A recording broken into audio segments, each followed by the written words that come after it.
2, 3, 4.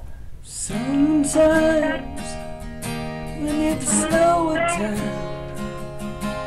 take a look around and breathe.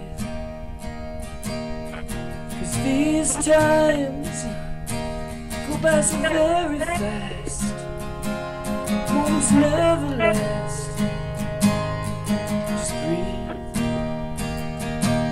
breathe in, breathe out. Quiet, be still, don't shout. Love is what it's all about. Breathe. Sometimes when you feel you've had enough, living is just too tough. Just breathe. 'Cause you'll regret when these days are past.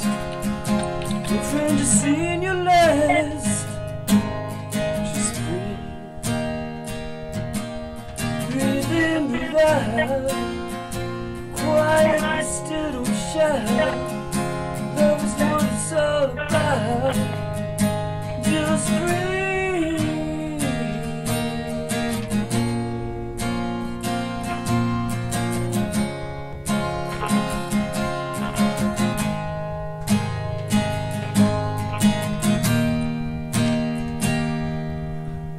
Breathe in, breathe out. Love is what it's all about. Be quiet and still don't shout. Just breathe. Just love. Just love. Just love.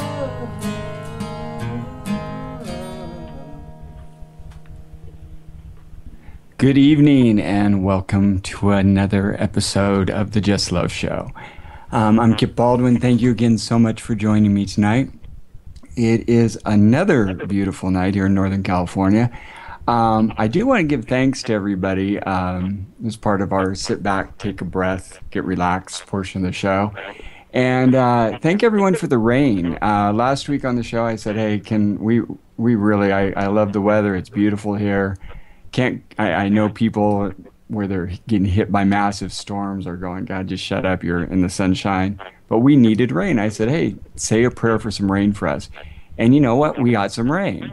So thank you very much.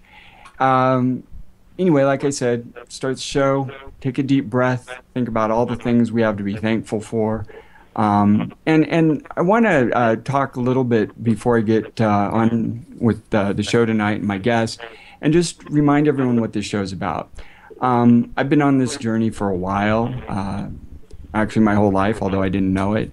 And what this show is really about is to bring people from all walks of life, all different understandings of spirituality, so that we can really focus on the one thing we all agree on, that we have to move from this foundation of fear that we've been operating on for so long to a foundation of love. And while we all have different ideas of what utopia is, or what a perfect life is, or what happiness is, ultimately, unless we change that foundation, we all come together who believe with all our hearts and souls in love and form this new foundation. We end up at the same destination that we see the human species ending up over and over and over again.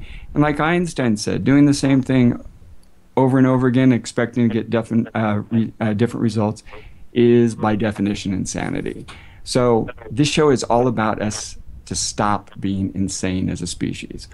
A new little thing that I've been adding element to the show has been that I've been every morning when I get up and do my meditation, something comes to me about moving from a foundation of fear to love, and I write about it. And every show now for the past couple weeks, I've started to read from these postings that I've been putting up on Facebook and elsewhere. And I try to find something that grabs me and makes me feel like it fits the guest I've got tonight.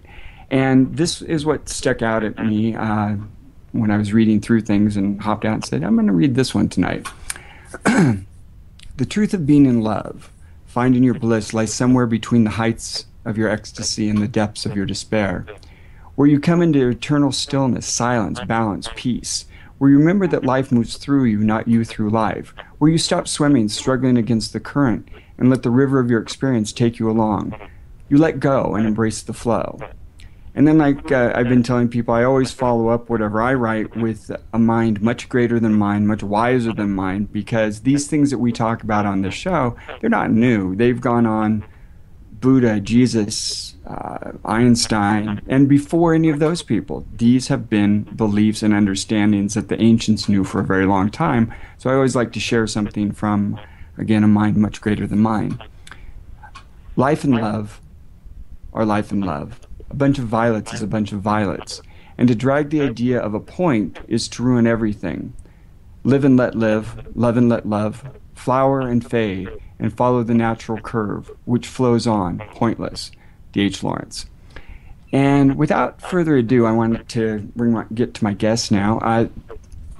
My guest tonight is Karen Garvey, MBA. She is a speaker, author, intuitive, personal and professional coach. She's friends of Harold Becker and John Goltz from the Love Foundation, who, as everyone knows, are extremely good friends to the show. And I was so excited that they suggested I reach out to Karen to do the show. We've had just a brief bit of chat to get to know one another.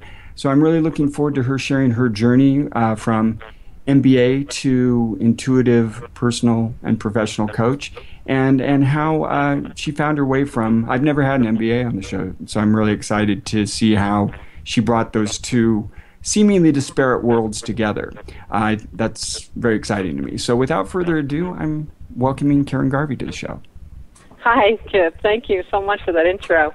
Hi, it was Karen. funny. I was listening to what you have shared, and I got so lost into your words, I actually forgot why I was on the call. So that was pretty effective. Wow. I was feeling like, gosh, I'm kind of stumbling tonight. No, not at all. I mean, the words were beautiful. And another interesting thing is that I'm on the opposite coast as you, and we are having a rainy night, and we have had very little rain lately, so I just think that's a nice connecting point for us to begin. Yeah, it was really funny because, as you probably know, we're in the middle of like 100-year drought here, right. And where I live in Marin County, it's been unbelievably dry. And last week during the show, and for some reason every Wednesday night, it's like I'm in New Orleans. I'm just sitting here, it's puddles of sweat. I don't know why. And tonight it's really nice and cool. But last Wednesday I just said, hey, can everyone say a prayer for some rain? And we got rain. I was going, gosh, all this love stuff we are really all works. Connected, right? No doubt. Yeah, it's what you focus on will expand. Absolutely, to everything. It really is, and I'm sure you feel the same. And every day you learn more and more and more, but that feeling of connection, that feeling of being connected to everything, as that grows and you feel first that sense of self and then feel that sense of self that is everything else, and you realize there's no difference, it really is maybe the most amazing feeling you can have. And I wish I could stay there all the time, but you get back into your everyday routine and you slip out of it. And that's why I'm really fascinated about where your journey began, because you were and are a successful businesswoman. And how did that transition come about for you? Where did this all start for you, from who you were before to where you're at now? Yeah, it was definitely not something that I sought, and so it opened up in a way that helped me to enter, because I would not have sought any other perspective other than the one that I was living. But basically, I think we adapt to our childhoods, and in my childhood, it was always encouraged that you did well academically, and that be your path and your own journey to success, and that's what deemed you worthy. So I obeyed, and I did well academically, and I got my MBA, and I was working in business. But in addition to having that as the focus, we didn't have any counterbalancing focus by having any conversation about spirituality. So I was devoid of curiosity, I was devoid of language, and I was devoid of any exposure to any real spiritual concepts. But what I did notice is that as I entered into adulthood, as hard as I tried to just be happy, I couldn't seem to get the formula down. And it simply was because how I was separated from happiness as a child, it made it still an elusive thing when I was an adult. But despite that, I always had this inner sense that, you know, the shadows might follow me from things I struggled with as a kid and pain that was, you know, around me as a kid. But I always felt like someday I would learn how to be happy. It's interesting because I thought of it as something academic. I would learn it. And I was working as an independent business consultant at the end of the 90s, and so I worked out of my home. And on the morning of 9/11, 2001, I had gone out for a run like I would do a few mornings a week before I started my day. And I'm about an hour from Manhattan, where I live, definitely not within visual proximity. And when I got back to my home that morning, I experienced what was happening at the World Trade Center as it was happening. And it was only under a minute that somebody was ringing my phone, and I was able to turn on the television and see live what I had experienced in the driveway, so I had context. I didn't have to spend a great deal of time trying to figure out what had happened to me. So in the days that came afterward, you know, we all experienced some kind of self-examination or shift or different perspective that day. And in New York, we had to, you know, roll our sleeves up and dig in and help out a bit. So my happening was relatively insignificant in comparison to what our community was experiencing. But the one thing I was certain of that day, as scientifically as anyone can be certain of anything, was that our conscious energy is not connected to our bodies. So it was a life-changing perspective for me. How could my senses or my being or my knowingness be in two places at the same time, and one where I was not physically? So that changed my path.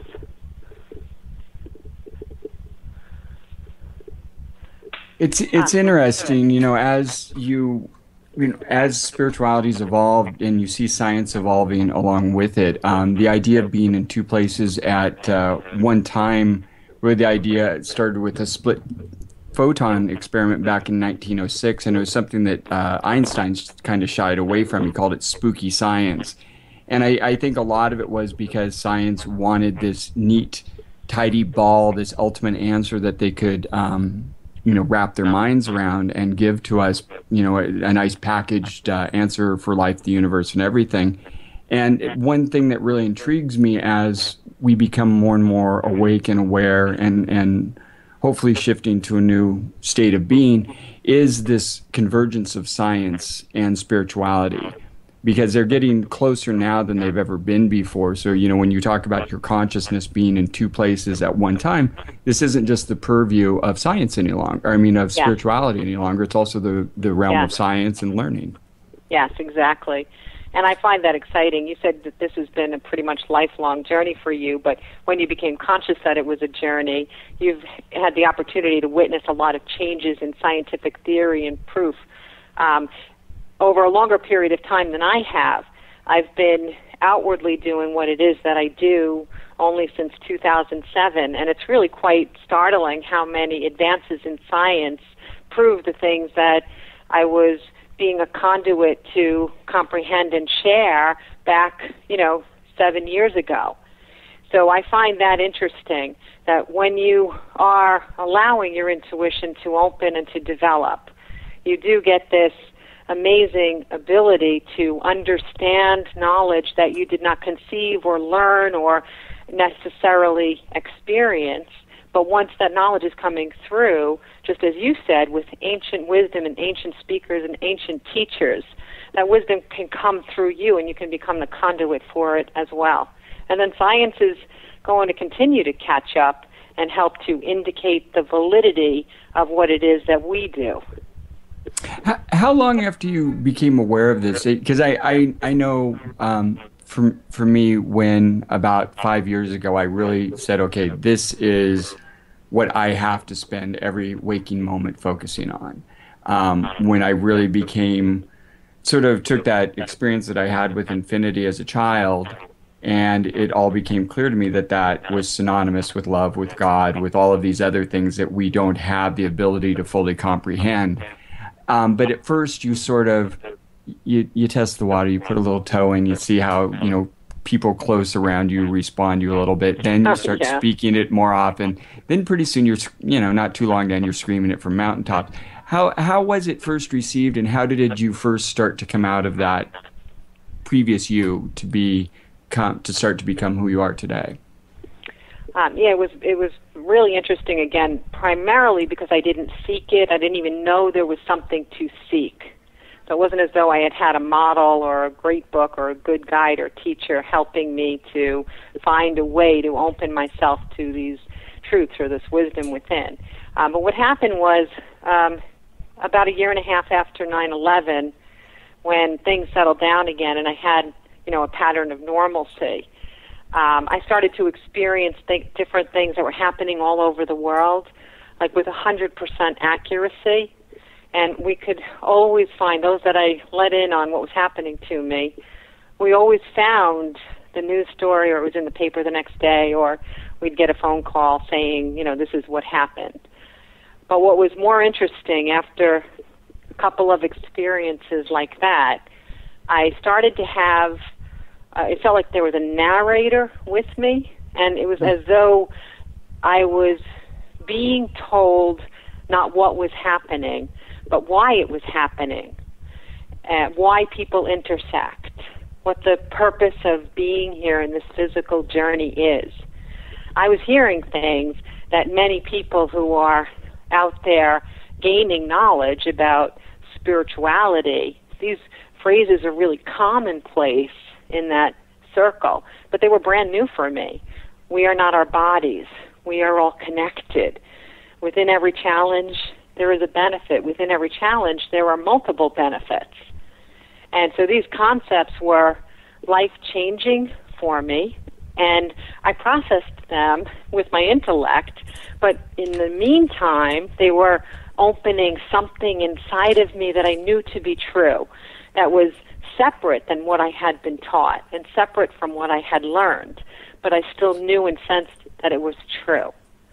And so little by little, day by day, if I would apply those bits of wisdom to my life, I felt like I had been given the secret formula to becoming happy. All of a sudden, my day-to-day life made sense. All of a sudden, I could go back at some of the really big challenges that I had in childhood, and I could perceive them differently in the context that they made sense and that they had benefit in them and that they helped me to become who I am.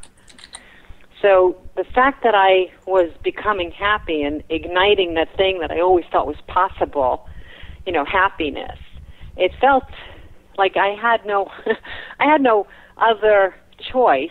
And I don't mean that in a sacrificial way. I mean it in a joyful way. I felt like the only choice was to move forward and try to help other people rediscover these different ideas and truths so that they could live more harmoniously as well. It wasn't something I wanted to keep for myself. I wanted to share it. It really isn't. Once you gain this understanding, it really isn't a choice, and you have to share it. And when people want help or they ask for advice, you almost, because love is such a humbling thing, you feel at first a little bit, at least speaking for myself, a little bit, shy or guarded about wanting to offer advice, just thinking, who am I? But then you find that when you're coming from this place of love and the people that seek you out, you really do have the answers for them. And you're not always sure where they come from, but you do know that once you've helped somebody and helped to heal somebody, that you're healed a little bit too. And, and I was also thinking about the idea of challenge. I look at challenge and resistance as this questioning, almost an inner voice saying, are you ready to accomplish this next thing? Are you ready to move to this next level of consciousness? Are you ready to become this next thing that you want to be? And like anything else, you have that resistance there to really make sure you're ready, because so many times in life we think we're ready for something, but if we hadn't had these challenges to make us really question ourselves more deeply, we find a lot of times we weren't ready when we thought we were. That's a very good point. And I do see challenge similarly. I think the only difference is that I look at it as opportunity to remember something that we forgot we knew. And the only reason that I see that little bit of a difference is because we are a society, believe it or not, that embraces challenge, and we encourage challenge, believe it or not, by running to the aid of those in a challenge, people who might not be receiving unconditional love or support or a network of those who are embracing them. They are regarded differently when they're in the middle of a crisis. So because challenge is so promoted, I do like people to understand that you can experience growth and aha moments and self-discovery and self-awareness from positive happenings. The challenges can happen as the stimuli to begin the path, but eventually the more aware you become and the more you get closer to that vibration of just love, the more you will have your discoveries knock on your door, but through a positive messenger or a positive vehicle. And that's a byproduct of self-discovery and enlightenment that no one ever told me existed, and it's one worth pursuing, because doesn't everybody want a little less challenge? Well, I wonder if it's so much that it's the experience of the challenge that changes, or your perspective about what challenge is that changes. So instead of, oh my God, I'm being challenged, it's like, oh my God, I'm being challenged. I think it's both. Because I think, when I look at my own journey and I look at some clients, many clients actually, I see that the depth of the challenge, the energetic significance of the challenges that knock at their door as they're going through this path, they become less energetic. So just for an example, I had my share of health challenges like anybody would in any decade of their lives, but I don't really have any issues in managing my body anymore. So my body's not knocking on the door asking me to pay attention to something anymore. And you would think things would be reversed, that with childhood and 20s and 30s and so on, health would be more abundant and natural. So to have the reverse happen, where your health improves through this process of discovering more, then I understand that it is a byproduct of my discoveries. And I see that with other things too, just, some of the crises. I was very crisis-bound when I was younger. I always had a crisis. And I don't really have those crises anymore. And so I do see that it's okay to perceive the possibility that you will intersect with fewer knocks on the door asking you to remember something that you forgot, the more you are consciously being aware in the moment. If you're intending to remember what you knew when you were born, you don't have to have as many chances to recall it. Explain that a little bit further. That's interesting. If you're trying to remember what you knew when you were born.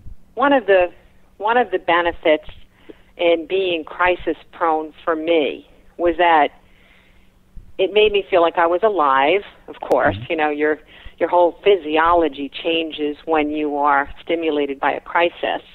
But also, the more intriguing the crisis was, the more people rallied around me. They were confounded, or they were filled with wisdom or advice or a hug or a phone call. So I was able to fill myself up with external shows of appreciation when I might have felt invisible when my life was crisis-free. So therefore, as I continued to move forward, I didn't really need an expression of love from other people to be elicited. I didn't have to bring a crisis in to get that external affirmation that I am worthy. Right. So now I can just walk through a day and look at what I've magnetized in, the people, and that they're coming from a vibration of love where we naturally appreciate one another. And my life is filled with that love and with self-love. So I don't need a crisis at my door asking me to bring other people in to show that I am worthy. Right. I think the way I understand perfectly what you're saying, and the way I sort of look at that is fear and pain are things that will always exist. We live in, until we return to absolute oneness, we live by comparison. We live by a duality. So will there always be fear and pain? Absolutely. But do we have to hold them on top of us? Do we have to identify with those things? Is that, as you said, the things that, okay, gosh, I've got my crisis. Here comes the attention I was seeking. Here's the love I'm getting shown. Instead, we realize that, no, those things can be out there. They don't have to be coupled together. They can be out there maybe as far, far off distant reminders of what we are not. They don't have to be something that we hold so close and create our identity around. You are completely accurate, because one of those byproducts of this discovery path and understanding our oneness in the whole of all existence is that our vibration does change, and it does get closer to the vibration of existence, of all that is, and of love. And by that process, it's natural to fear less. That's again. So it's another way of looking at the same thing about why challenges get fewer. Because you do feel less fearful. You do work on methods and techniques to convert yourself from being fear-based or looking at the world through the lens of fear and looking at the lens through love instead. But you have to dedicate yourself to making that a priority and not necessarily expecting it to happen to you. Absolutely. And that's something, and I can, even in the open to your about Karen, where you talk about that no one audio program or book can tell you, can contain all the information or all the answers. And so often people are looking for that simple solution, that one stop fits all for all of their issues, all of their personality defects, all of the different shadows that they have. And the truth is some people it is. Some people it happens. They have just spontaneous reemergence, remembering, if you will. I think for most of us, speaking for myself, it's a daily practice. It's a daily discovering of that next level away from fear that you can exist in. That the more you discover your bliss, your peace. And for me, at least, it's an ongoing day in and day out practice that you have to do the work to continue to grow. Yes, and the work itself becomes less of the word work as we see it in other areas of our life before we understand this process. It has more to do with focus and intention. So focus just means paying attention to something and making sure that it's a priority, because the patterns of thought and our patterns of behavior, it's like the way water runs down a particular rut. The water will flow there very readily. Habits form very, very quickly. And in order to have a new thought pattern or a new behavioral pattern, you have to dedicate yourself to focusing on damming the old waterway and building a new one. So it doesn't happen by itself. It just takes a little bit of attention being given to that intention. Yeah, and we have sort of bastardized, as we have a lot of our words, and put a negative connotation. Work isn't a bad thing. Work Yes. is just, like you said, you defined work perfectly. It's putting your intention on a regular basis into something, basically. Yes, that's it. So it's not grueling. It's not about, paying for the mortgage and keeping food on the table, that kind of effort and that kind of struggle that we think is part of life when we're growing up. That's what we expect, or that's what we think. It's effort. Effort just really means that you pay attention to it. You make it a priority. You don't assume that it's going to happen to you. You understand that it's going to happen with you. So just out of curiosity, how did you transition this awakening into making this a career? Because of what I did for a living, and because I didn't have a spiritual background, my circle of friends really reflected that, and even my family reflected that. So I was completely surrounded with attorneys and doctors and accountants and entrepreneurs. So what I did, like you talked about this, how you have to, put your toe in the water and test things. So I remember making that dramatic decision time and time again to tell this person or tell that person. And it was, it took a lot of courage to tell each one of these people. But in the end, over a couple of years, I found that I didn't lose anybody. So even though I expected each person to run away, maybe gracefully, maybe not, nobody ran away. And I'm like, wow, this is kind of weird. If all these people who really value the intellect, if they're finding value in this and they're applying it and they're finding that it works, then maybe I can provide a way to bridge the gap between the intellect and the eternal. Maybe I can help those who might not necessarily have a frame of reference within the spiritual community to use everyday language and help them see this from a different perspective. Maybe bring them through the intellect to the spiritual instead of through the spiritual. So then it became... Do you remember that? Oh. Yeah, then it became, again, like it wasn't a choice. I just wanted to do this. I wanted people to feel as good as I felt, so I did it. Do you remember the first person you helped and you got that feeling? Do you remember what that was? And you went, I really need to keep doing this. Do you remember, or just maybe not even the first one, but the most significant one where you're like, I need to be doing this every day of my life? It might not sound that significant, but it was a bit of an aha moment for me. So it was that a person who had begun an entrepreneurial job left a predictable paycheck, so he was in a place of feeling insecure and responsible for other people's well-being. He really struggled when he would have a no-show with a client, okay? And that's understandable. You have a lot of changes to make to move into a new area of abundance.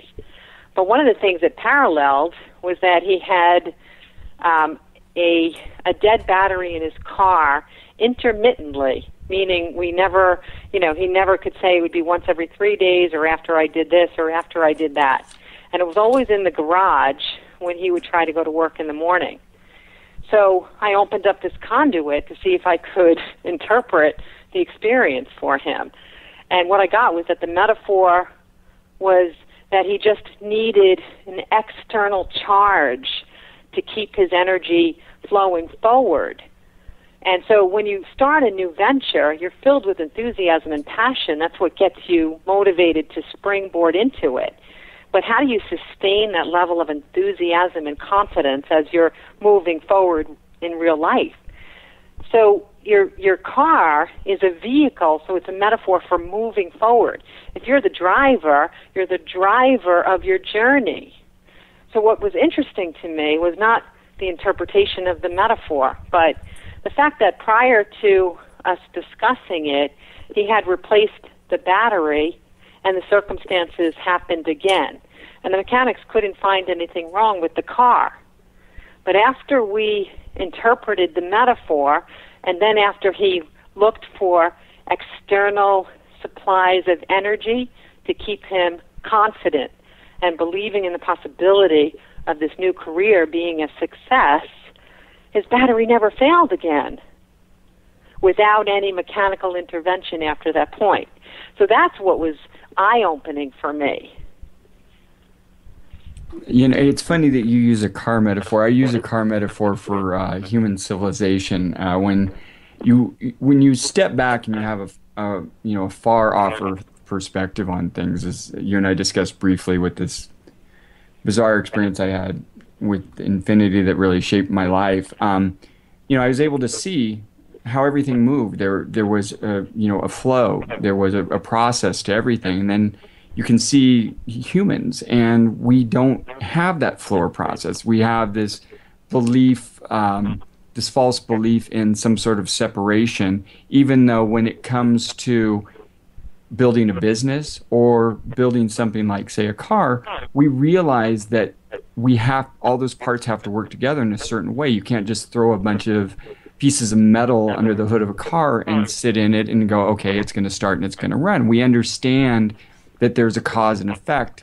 Yet when it comes to human civilization and ourselves, a lot of times, we don't apply that same thinking. And there's a disconnect that I try to use that metaphor to make people understand. I almost feel with your metaphor with the battery and him finally becoming connected with himself, it was like there's a short circuit in his life that was actually affecting the electronics in his car. And once you somehow helped him identify that short circuit and connect it, then the car ran fine because he was running fine. Yes, yeah, exactly. So letting go of the idea of limit, and also to be able to perceive that all of everything is connected, whether it's plant life, our animal kingdom, the planet itself, but also inanimate objects are also a composition of vibration and energy. Absolutely. When you get to witness the interconnectedness, it changes your perspective about everything. Absolutely. And one thing I wanted to ask you about and get your thoughts on, one thing I find really important to try to get people to understand, and it's a little bit, it seems very simple to me now, but I even know when I first started trying to wrap my head around it, it was a little bit of a challenge because we live in such a world of doing, is to get people to understand that you need, and I believe that this is also on a larger scale the problem with the human species, is that we've never sat down and asked ourselves collectively what we're trying to be. And I think as individuals that it's so much, we have to start with what do I want to be, not what do I want to do. And the way that I came up with a way to, it was sort of in simple rhyme almost to get people to understand this, is you can do without being, but you can't be without doing. So be first and the doing will follow. Oh, that's great. I like that. You know, it's interesting because you were making me think about, I put together a lot of experiential seminars, you know, whether it's a 1-day, a 3-hour, or a 3-day seminar, and they're designed to help people move from where they are to where they would like to be. And it's interesting because I might be able to sit in a room and talk with people endlessly about the esoteric concepts. But if people don't understand how it will affect their day-to-day lives, how there might be a shift in the way that they feel, then they're not going to sit in that room with me endlessly listening to what seems like theory to them if they're not living it. So what I like is that it's possible to meet people where they are and let them experience the movement toward that shift to becoming what they want to be. And the way that you said that, I really like that catchphrase. I hope you have it written down somewhere on Facebook and I can take a peek at it every now and then. I will send it over to you. Please feel free to use it whenever you want. I take no ownership for anything because I know it's just shared with me to share. I don't claim to have any wisdom. I will quote you. You know, that's something that it's something I wanted to talk about anyway. That's something that I really stress on this show, is that a lot of times we talk in theoretical terms about spirituality and we talk about love, and fear has had a very long time to settle in and again form that foundation that we've been operating off of and failing off of repetitively for so long. And the one thing that I found that the spiritual movement, the love movement, the awakening to we are not our bodies, but we are this illusion and we manifest with our intention what we become and the experience we choose to have. The one thing that we don't do is really give a lot of times people practical applications for these in their life. And when you look at the problems and the challenges that humanity is facing, unless we're able to give people a new place to come to, a place to say, here's a better way to do things, here's a better way to be, it's very challenging for them, even though this feels right in their hearts when they're trying to pay their bills, take care of their kids, do all of this. Without the tools to apply this in a way of their life that actually makes a difference, we lose. Yes, yes. And so you go and you look for your next recharge or your next high or your next theorist or your next book or your next speaker. But all it's going to do is get you from the absence of pain in one moment to the absence of pain in another moment. So the tools are important, and that's why I do focus on allowing clients and audiences to experience the differences, experience the shifts. Most of what I work on is exactly that. I let them enter into the possibility wherever they are without judgment, and that's a big part of it, is to enter into it wherever you are without judgment of yourself, and then to engage in activities. And it is, I'm going to say I feel like I co-create the programs. I can't say I feel. I know I co-create the programs with, sources of wisdom other than just myself. So I don't have to intellectualize what all of the curriculum is. And that's one of the reasons why the process is so effective, is because it's not me trying to achieve something. My ego is not invested in it. The outcome is not something I'm attached to. It's about allowing people to experience the shift of what they perceived about themselves or their life or their opportunities, and to be something different at the end of the program. And that's my goal, is to have as many people as possible get rid of all of those encumbrances that society and culture and parents place on them, or our education systems or our religious systems. Get rid of that stuff and be the essence of you again, that joyful, wonderful, passionate soul with an intention that's so grand that it cannot be contained. That's a really important point when you talk about education and religion. So much of our civilizations is focused on teaching people what to think instead of how to think, what to do instead of how to be. And that's a really important thing I believed for a long time, that we need to change with our educational process. Because everybody learns differently, and if you give people the ability to learn how to think, they'll figure things out. If you're teaching people one specific what to think, then a lot of times they get frustrated and they give up on the thinking altogether. Yes. Yeah, that's and they just exactly become drones. One thing maybe you could give us a tool, because I think that's a challenge for a lot of people, to be in that place of not being judgmental about themselves. How can I not be judgmental about myself when I'm approaching these questionings of my beingness? I kind of personally took a backdoor method to this. I went around about rather than going directly dead on, because sometimes we don't even perceive our own self-judgment. So it's difficult to release it if we can't even perceive the depth of that self-critique and that self-criticism. So what I generally ask people to do, if they're part of a program or a coaching program, is I ask them to work on releasing their judgment of others, not just in the perfunctory way. You know what? I think we're a civilized society. Anyone that is still judging people based on their appearance or their color or their race or their religion or their ethnicity or their sexual orientation, wow, we got to go back a few hundred years to be there. So we're not there anymore. I'm saying that with a little bit of tongue-in-cheek. But since we're not there anymore, we have to look at where are we still holding judgment. And the places that we still judge that we might not be aware of are in the simple day-to-day matters. How is that person's child developing? That's a reflection, in my opinion, of your parenting. What kind of car are you driving? What community do you live in? What's the color of your hair? What's your weight? I'm really going to judge that. So it's like we're picking things that might not necessarily be so blatantly discouraged today, but we're still not aware of how much we are judging. What degree do you have? Are you educated? What's your career? What's your income? What do I suppose your income really is? There's still this idea that there's a better or a worse. You know, you have something that's better than me, or you are not as good as I am. And we use judgment as a way to reflect on our own worth. So if we're looking to build our self-worth feeling in the moment, we'll build it upon putting somebody else down in our mind, or actually putting someone else down. But then that little bit of surge in feeling that we have something of value, it's kind of built on vapors rather than built on a foundation of true self-love. So it just fades away.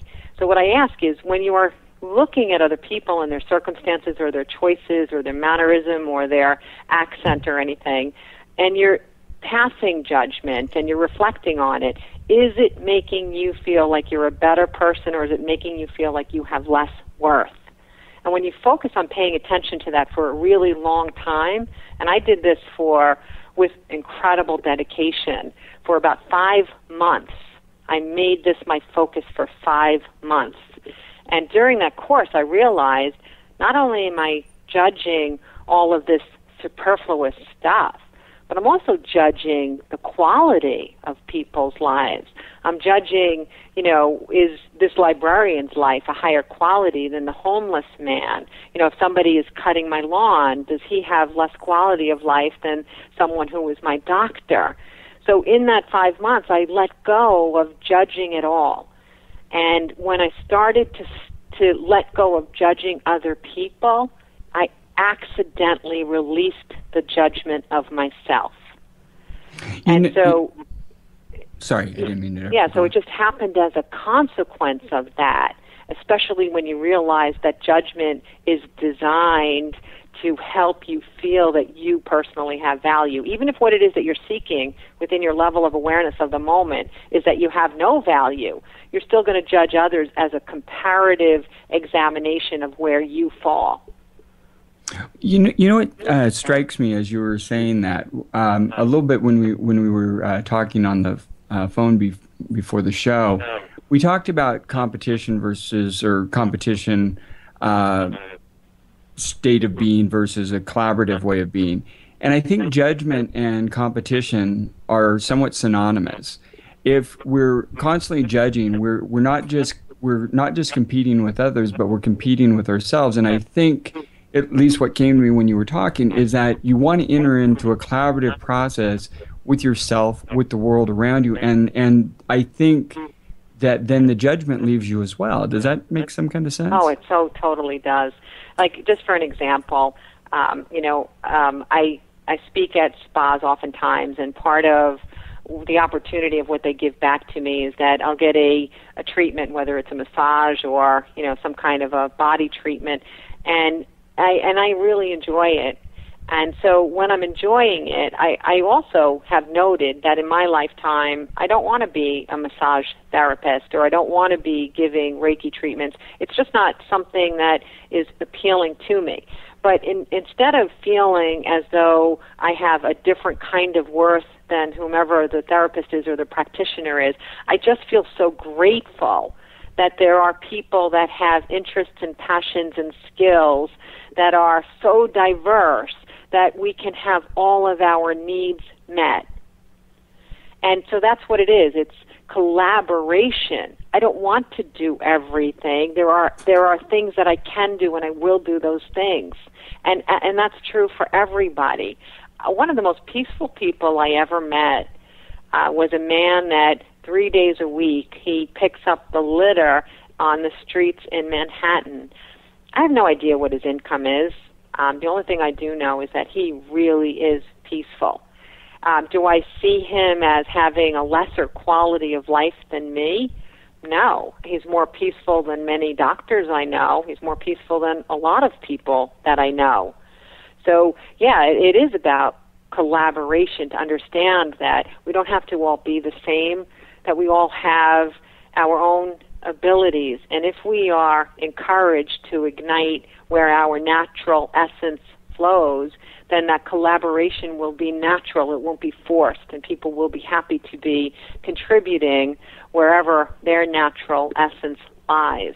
So you're right. It is one and the same, and it is a different way of looking at that process. And I think that's something that's really important for people to understand, is that this idea of competition that was really mostly based on Aldous Huxley's view of the world and how he interpreted Darwinism was that it was survival of the fittest. He was strongest, beat up the next guy, whatever you need to do to get to the top, that's how you evolve, that's how you survive. Well, as you and I discussed briefly, fittest to me means the things that make you the healthiest. Well, in order to be the healthiest, I need clean air. I need clean water. I need an ecosystem inside my body that I'm allowing to thrive. So fittest doesn't mean that I'm going to compete with you. Fittest means I'm going to collaborate. Nature doesn't work on large amounts of competition. It works on vast amounts of collaboration. Otherwise, it wouldn't work. In just the way we were using like the car analogy to describe how we understand that parts have to work together to make that engine run, that's no different than nature. And it's really important for people to understand that that isn't how things evolve. That is not how nature works. It's not about beating each other up to get to the top. Yes, yes.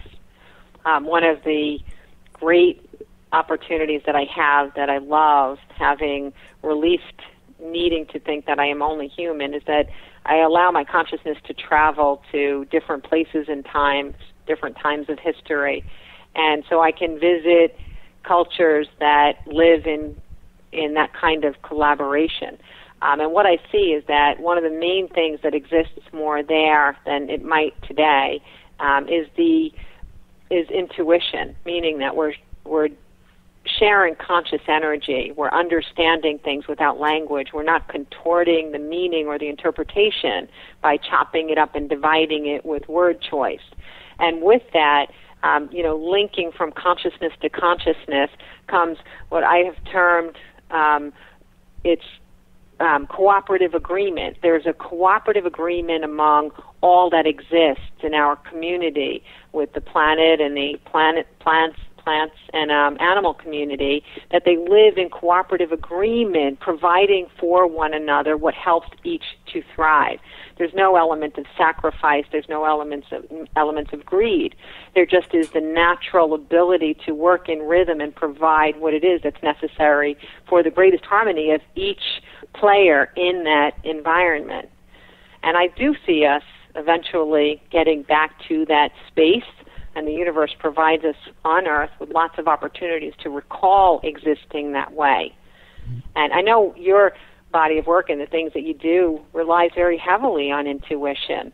And that is part of the trend, is that we're going to expect ourselves to become more intuitive, to return to that state of inner knowingness and sharing consciousness with one another, so that we don't have to rely on data or reports or the intellect or misinformation or facts to help us process what is truth.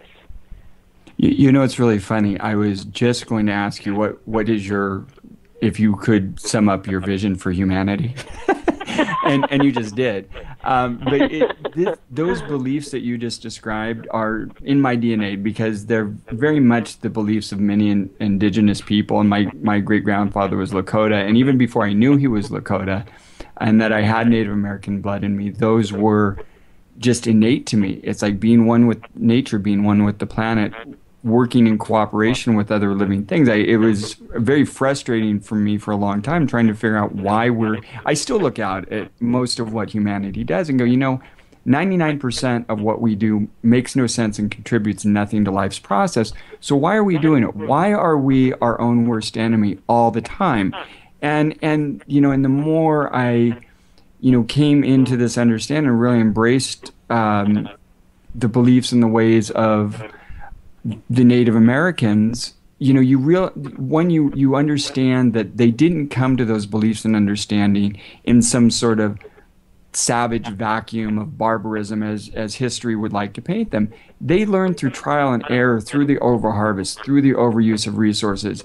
The Aboriginals did it for 60,000 years, and they realized that there was a better way to evolve and be at one. The Native Americans learned that, at least some, not all of the tribes.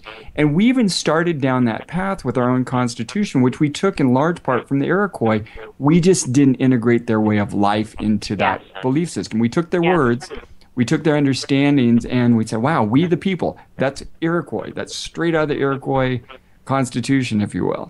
Interesting. But we didn't embrace their way of life, and instead we said, no, we have this new way of doing things, which is all about conquering, control, taking, hoarding, and we didn't understand their full meaning, and we still haven't quite grasped it. And I do think that if we are to have a sustainable future, and becoming, dying, becoming extinct, all these aren't bad things. They're all processes of life that happen eventually. It's more how we choose to be while we're here that we're making the wrong choices about, in my opinion.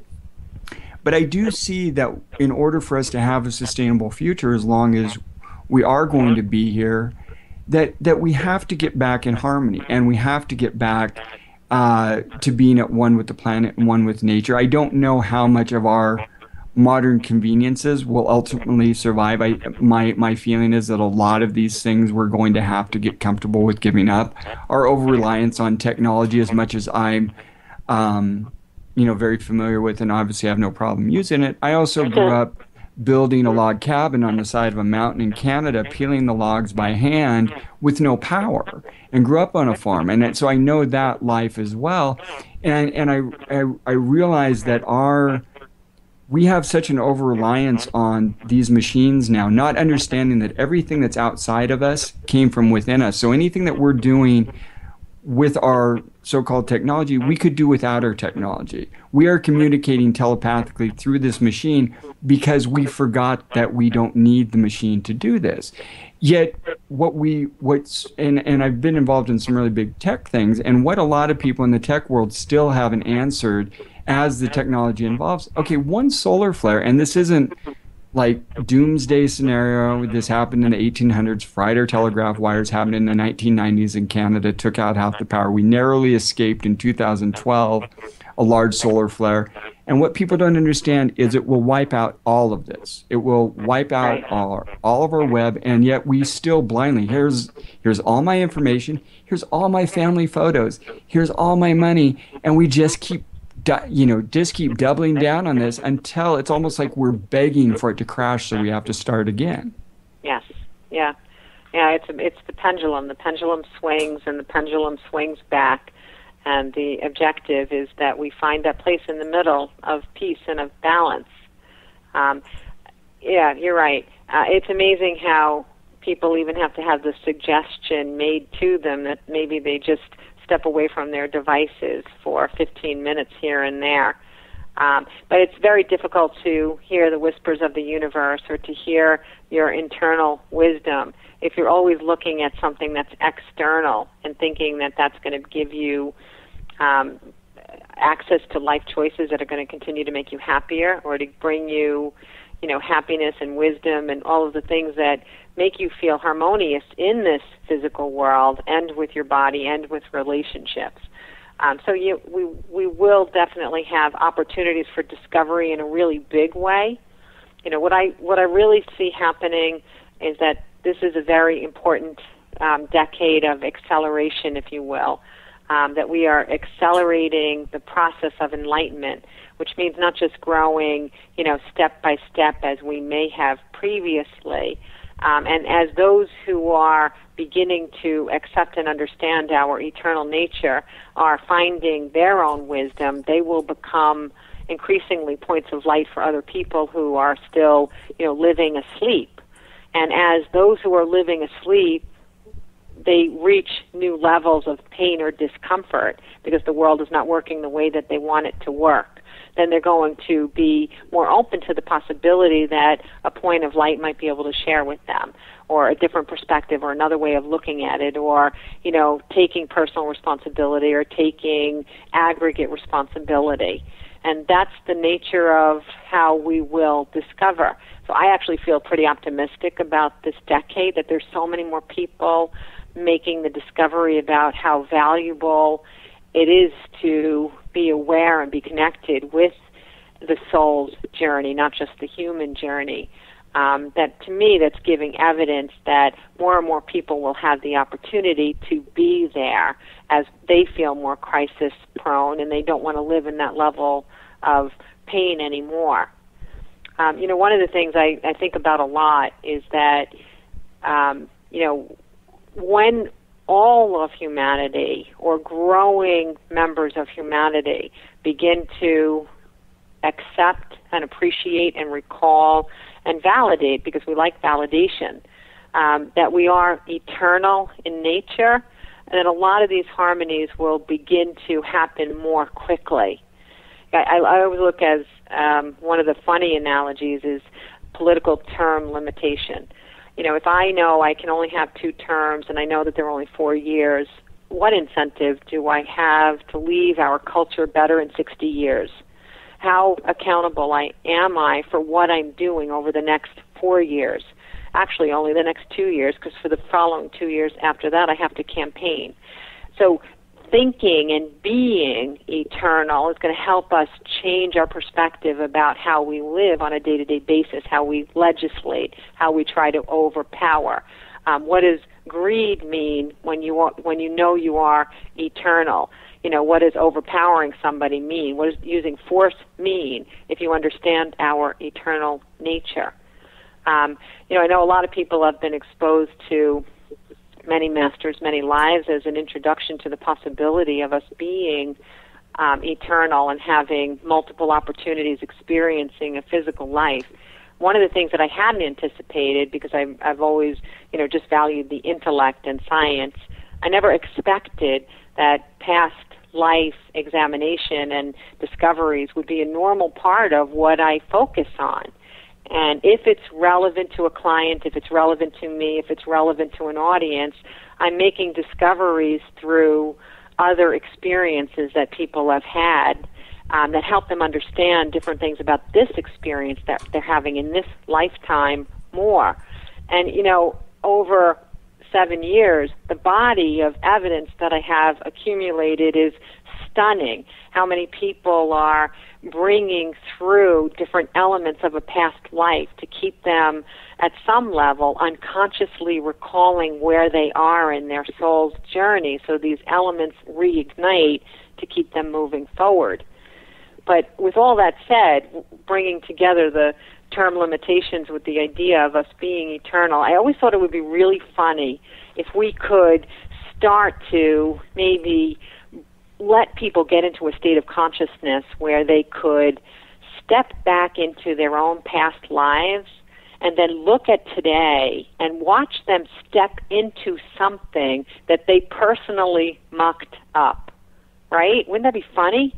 Like, so suppose you just, you took an oil vat with a million gallons of oil and you buried it in some beautiful land, and then you yourself, 200 years later, buy that property and you invest all your money and hard work into it, but then you find out that there's this million gallons of oil on the property that you buried 200 years ago, and you step right back into it. If we could take responsibility and ownership in a way that it feels like it has consequence, maybe it would shift our day-to-day actions. I don't think it'll have to come to us experiencing that. I just think it would be a very comical way for us to take ownership of, who we are in this earth life. Well, a couple thoughts come from what you just said. One, it's really important that, we throw the word eternal around pretty easily, but what we are talking about is the infinite of that is time. Yeah. And ultimately in infinity there really isn't any time. This is I like to describe time as the human mind's office manager. Yeah. And that great. That eternity, to be eternal, is an infinite journey. This means that you could live for 1 trillion years and you would never be closer to the end than you are today. And it's also important for people to understand that eternity flows in both directions.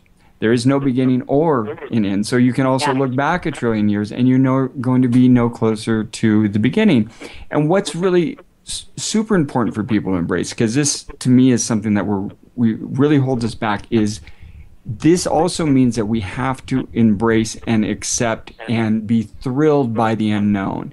And right now, the unknown terrifies humanity. And it's because we've been programmed by religion, by so many things, and use that fear of death, that fear of what we don't know is on the other side, as a means of controlling us. And one other thought, just so I don't forget, because it was something I wanted to mention about the gentleman who was cleaning up the garbage on the streets. In a truly highly evolved society, and it was so interesting that you mentioned him, in a truly highly evolved society, those will be the people that will be most highly treasured and highly regarded. Yes. Yes. Wow, I talked about that my whole seminar tonight before I came and got on the phone with you. That's fascinating. Yeah, it's really an important. It will be. There's going to be such a shift in what we consider a value. Yes. You know, it's going to change entirely. And the other thing I think is important for people to understand, I think when a lot of times they start thinking about all the problems that we're facing, whether they're environmental challenges, economic, you name it. Well, there's 7 billion of us. If we all pick one thing to do, pretty much all the problems are fixed. And if we all pick that one thing to do and we're doing it from a place of love, I guarantee you all of the world's problems are fixed. Yes, that's exactly how I perceive things. No doubt. Yeah, there's no doubt. Yeah. Well, can you tell everyone where they can find you, how to get a hold of you, and then also introduce your friend's song that you've been so gracious enough to share with us tonight? And if you could stay on after the song to chat for a couple of minutes, that'd be great. Okay, sure. Anyone that's interested in finding out more information about me can check out my website, which is KarenGarvey.com, or you can remember it easily by looking up The Answers Unlimited, spelled out, theanswersunlimited.com. You can look at my events page so that you can see where you might find me out and about. There's a lot of articles that I have written over the years to help you move past the mistruths that might be encumbering you and give you a different perspective about something. So look at those titles and see if there's anything that grabs your attention. The song that I have selected for tonight is called Elements. The lyrics are by a good friend of mine named Stephen Taub, and the composition is by another good friend of mine named Kathy Kreger. And the song really just is about what we've been talking about, is the fact that we are infinite, that we are eternal in nature. Karen, thank you so much for being with me tonight. It's been truly an honor and a joy, and I hope you'll join me again sometime. Thank you.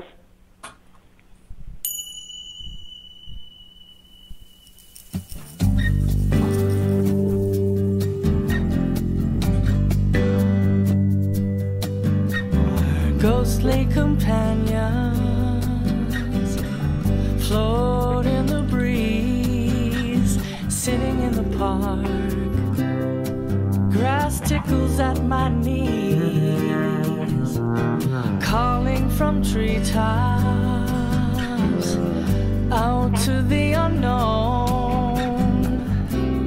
Living spirits make their house our home.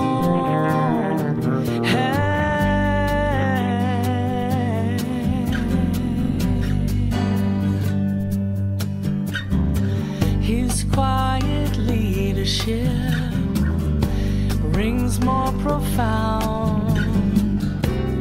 Roots of reason finding common ground. You are a waterfall that flies, drenched by the power of a bursting sunrise. Yeah.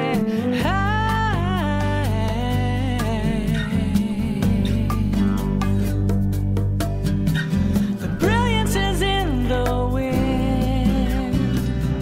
It's there for the taking while the sun joins the moon. All elements are waking.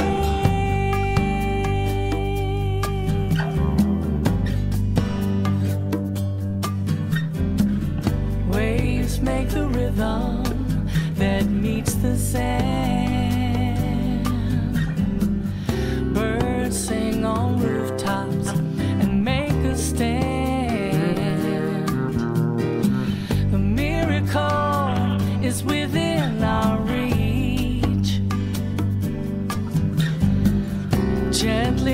making footprints on